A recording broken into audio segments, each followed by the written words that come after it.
मेरा नाम मरियम है और मेरी उम्र 18 साल है। मैं कराची से हूँ। ये वाकया इस वक्त पेश आया जब मैं 18 साल का था। मेरी कजिन की शादी पेशावर में हो रही थी। पूरा घर शादी की तैयारियों में मसरूफ था। मुझे सबसे बड़ा सदमा इस वक्त लगा जब मेरे वालिद ने मुझे बताया कि मैं अपने स्कूल के इम्तिहानात की वजह से घर रहूंगा।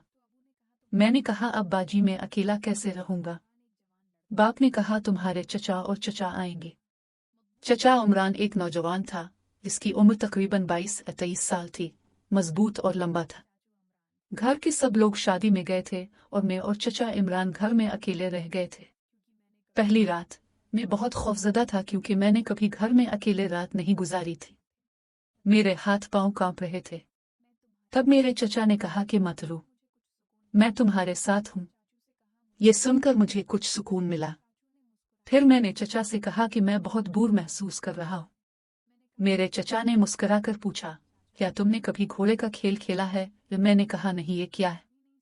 मेरे चचा ने कहा, ये एक मजे का खेल है, लेकिन आप उसे अभी तक नहीं समझेंगे। मैंने इसरार किया कि मैं भी खेलना चाहता हूं। मेरे चचा ने कहा, ठीक है, लेकिन जो चाहो देखो, किसी को मत बताना। मैंने कहा, ठीक है। फिर मेरे चचा ने मुझे अपने करीब कर लिया और हम एक दूसरे के बहुत करीब हो गए। वो लम्हात मेरे लिए नए थे। मेरे चचा ने कहा कि यह सिर्फ एक खेल है। इसके बाद जो कुछ हुआ वो मैंने कभी नहीं भुलाया। मेरे चचा ने सारी रात ये खेल जारी रखा और हम दोनों थक हार कर सो गए।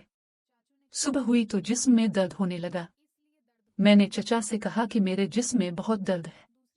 मेरे चचा ने कहा, यह तुम्हारी पहली बार थी, इसलिए दर्द होता है।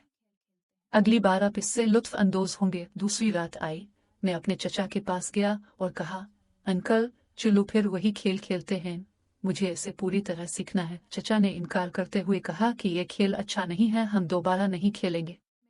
लेकिन मैंने इनकार कर दिया। चचा ने कहा कि खेल मुश्किल नहीं तो मजा कैसे आएगा? मैंने फिर कहा, थोड़ा सा तेल लगाएं, इससे बर्तन आसान हो जाएगा। चचा ने कहा, मैं पूरी कोशिश करूंगा। फिर इसने ऐसी चाल चली कि मुझे लगा कि मैं मर जाऊंगा। मैं चीखा, लेकिन इसने कान पकड़ लिए। हम सारी रात खेलते रहे। कभी मेरे चचा घोड़े होते, कभी मैं। सुबह होते ही चचा ने कहा, बहुत हो गया। लेकिन मैंने कहा, नहीं, खेल अभी खत्म नहीं हुआ है। इस बार चचा बिल्कुल थक चुके थे, लेकिन मैंने इसे जाने नहीं दिया। आखिरकार हम दोनों थक कर गिर गए। सुबह की पहली फजर कमरे में आई तो मैंने चाचू का चेहरा देखा।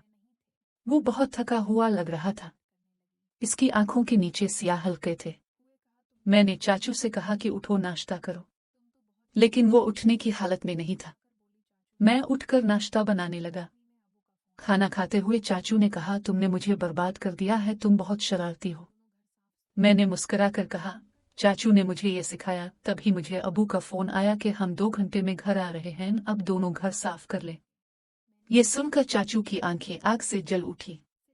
वो भागकर बाथरूम गया और पूरे घर की सफाई करने लगा। मैंने भी इसकी मदद की। हमने रहने वाले कमरे से लेकर किचन तक हर चीज को साफ किया, इतना कि वो चमक रही थी।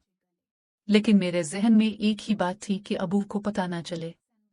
घर वाले पहुंचे तो सब बहुत खुश थे। माँ ने मुझे गले लगाया और कहा, बेटी तुमने घर में बहुत अच्छा काम किया है। लेकिन वो मुझे देख रही थी कि मैं क्या सोच रहा हूँ। चचा ने पापा से कहा, भाई मुझे घर जाना है, मुझे कुछ जरूरी काम है। वालिद साहब ने कहा, ठीक है चचा, अगर आप जाना चाहते हैं तो जाएं। चचा ने तड़पती नजरों से मेरी तरफ देखा और कहा, याद रखना किसी को मत बताना। मैंने कहा, ठीक है अंकल। चचा के जाने के बाद मेरे जहन में एक ही बात घूमती रही कि जो कुछ हुआ वो सच था नहीं। मुझे बहुत बुरा लगा। मैं समझ गया कि अंकल ने मुझसे बहुत बड़ी गलती की है। लेकिन इस वक्त मैं नहीं जानता था कि ये कोई गेम नहीं है, बल्कि एक संगीन गलती है। मेरी उम्र सिर्फ 18 साल थी और उसने मेरे साथ बुरा सलूक किया। डर के मारे मैंने किसी को नहीं बताया। कई दिनों तक मैं खुद पर काबू नहीं रख सका। मैं रात को सो नहीं सका। मेरा चेहरा पीला पड़ गया। मैं हमेशा डरता था। अम्मू ने पूछा, क्या हुआ? मैंने कुछ नहीं कहा, बस हल्का सा बुखार था, लेकिन मैं नीचे तक जल रहा था। फिर एक दिन मैंने फैसला किया कि मैं ये सब अपने पास नहीं रख सकता। मैंने अपने बेहतरीन दोस्त को सब कुछ बता दिया। इसने समझाया कि अगर मैं चुप रही तो अंकल किसी और के साथ ऐसा कर सकते हैं। इसी दिन मैंने अम्मू को सब कुछ बता दिया। अम्मू का चेहरा सुर्ख हो गया। वो रो पड़ी और उसने फौरन अबू से कहा। अबू को गुस्सा आया।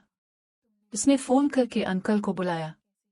जब चचा वहां पहुंचे तो अबू ने अपने बच्चे के साथ ऐसा करने से इनकार पर उसे थप्पड़ मार दिया। चचा मुआफी मांगने लगे लेकिन अबू ने इसे पुलिस के हवाले कर दिया। आज मेरी उम्र 20 साल है और मैं ये वाकया कभी नहीं भूलता। मैं चाहता हूं कि मेरी कहानी सुनने वाली लड़कियां ये समझी कि कोई भी गेम जो आपको तकलीफ देती है वो गेम नहीं है। चाचू जैसे लोग बहुत खतरनाक होते हैं जो नौजवान लड़कियों की मासूमियत का फायदा उठाते हैं। आपको किसी लड़के के साथ कभी तन्हा नहीं होना चाहिए, चाहे वो आपका चचा ही क्यों ना हो। और अगर आपके साथ कभी ऐसा हो जाए तो खामोश ना रहें। अपने वालिदैन को फौरन बताएं। आज मेरे वालिद ने चाचू के खिलाफ मुकदमा दर्ज कराया है और वो जेल में है। मैंने अपनी जिंदगी संभाल ली है लेकिन जख्म अभी ताज़ा हैं। इसलिए मैं आपको ये कहानी सुना रहा हूँ ताकि आप चौकस रहें। अगर आपको ये कहानी पसंद आई है तो बरा करम वीडियो को लाइक और शेयर करें और मेरे चैनल को सब्सक्राइब करें।